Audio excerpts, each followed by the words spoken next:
my entire career. Really, probably the most important record in hip hop itself. And I don't just say that just because it's the message or it's Melle Mel, who's one of the greatest MCs of all time. But I say this truthfully, that this was the first time hip hop really looked at itself. This record, the message. Broken glass everywhere. People pissing on the station like they just don't care. I can't take the noise, I can't take the smell, I can't take the smell, I can't take the noise. Got no money to move out, I guess I got no choice. Rats in the front room, roaches in the back, junkies in the alley with the baseball bat. I tried to get away, but I couldn't get far, cause a man with a paper repossessed my car. And you know what I'm saying? This is like hip hop looking at itself.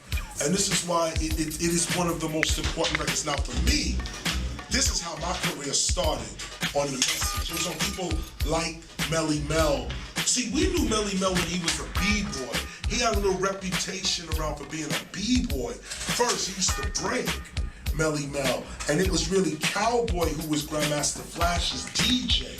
Cowboy used to really run with Flash and start to let crowd know, yo, this is DJ Flash and I'm Cowboy, the C-O-W-B-O-Y.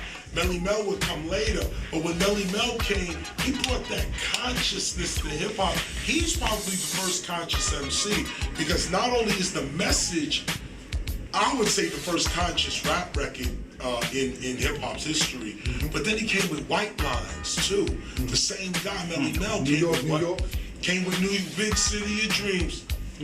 It was crazy. So this guy is coming with conscious lyrics, you know, at a time where people are not even thinking like that. You still thinking about a hip hop, the hip. So right away, Melle Mel gets big respect. Melle Mel gets big respect, and the record, the message, gets even bigger respect because that made us look at ourselves, and it started KRS-ONE straight up. And it looked like you know, he was talking about his own hood, your own hood. Yes, no doubt. Yeah, that was a big impact, I think, on the people, on hip-hop itself. From there, we started talking about the hood. Hip-hop used to talk about its dreams and stuff like that. But now we do talk about the hood now. We used to call it reality rap, where you just rhyme about what's going on in your hood. C. Dolores Tucker, rest her soul, she called it gangster rap, and that's now we get this title, gangster rap. But it was called reality rap. That's what Melle Mel was doing. And 30 years from now, hip-hop still has its conscious lyrics, like you do, like others do with Saturday X. And now, what is hip-hop came to another point. There's gangster rap now, you told me. There's still party rap, there's pop rap. How do you think now that we can maybe back to that message? Well, you know, it never left. See, the thing is that hip-hop is so vast right now. It's sort of like creating its own universe. Everyone has their own place now in hip-hop.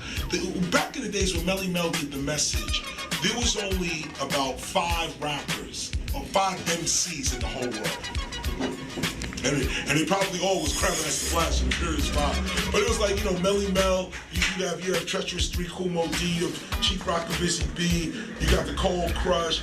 You got Coca Rock. But I mean, like, there was only about 20 MCs in the whole world. Okay, back then. Now look at this, 20 MCs in the whole world. So you had branches of this, or you knew where somebody came from, or you knew what style somebody was doing. Once hip-hop left New York, and really left the Bronx, went to New York, then left New York, went to Philadelphia, then split, went up to Chicago, went down to Miami. Then it went all the way over to Colorado and the West Coast, California. Then it came all the way back down through the South, through all the South, Mississippi, New Orleans, and landed in ATL, Atlanta. All through that time, everybody's gaining their own audience now. Everybody's getting their own piece of hip hop. So when you say, where does hip hop go now 30 years from now? Really, that question is no longer one question for one hip hop. That question is now a global question, and it's individual. Where are you taking hip hop? I'm taking hip hop to a spiritual realm. I'm taking hip hop to a place where you can actually gain enlightenment by practicing breaking MCing, graffiti, or DJing. You can actually experience peace and prosperity, real peace in your heart and in your mind, real prosperity in your life, not riches, but wealth. Real wealth, well-being in your life, practicing hip-hop. So we wrote a book called The Gospel of Hip-Hop, which outlines the character of what it takes to actually live a life, or live breaking, MCing, graffiti, or DJing, and have it respond to you as health, love, awareness, and wealth. So this is where I'm taking it. I'm taking hip-hop to a city. We're still looking for land somewhere to start a new hip-hop city, small little resort town. When I'm older, I like to be in my own little hip-hop town, hip-hop city, where people can come and have, you know, practice the elements in peace, no police on the streets. You know, we operate on a whole different law. And I think people will really come out, and this will be like a high-level city, high level of civilization, if we could actually get it started, get it going. So this is where I'm taking it. But now others can take it wherever they want to take it. What does hip-hop need here in Amsterdam?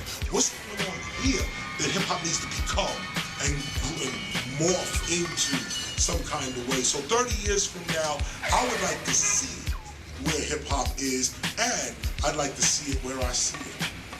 Good. Thank you. Okay, thank you.